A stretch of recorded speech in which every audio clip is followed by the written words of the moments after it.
You ask Tiger to solve. This deals with linear equations with one unknown. The final result is x equals 120. Let's solve it step by step. Swap sides. Group all constants on the right side of the equation. Add 7 to both sides. Simplify the arithmetic.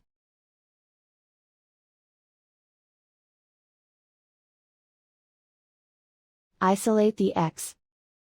Multiply both sides by inverse fraction 5/2.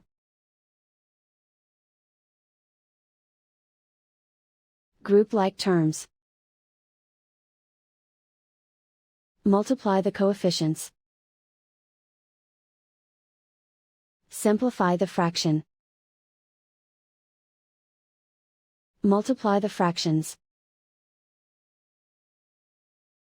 Simplify the arithmetic. And so the final result is x equals 120.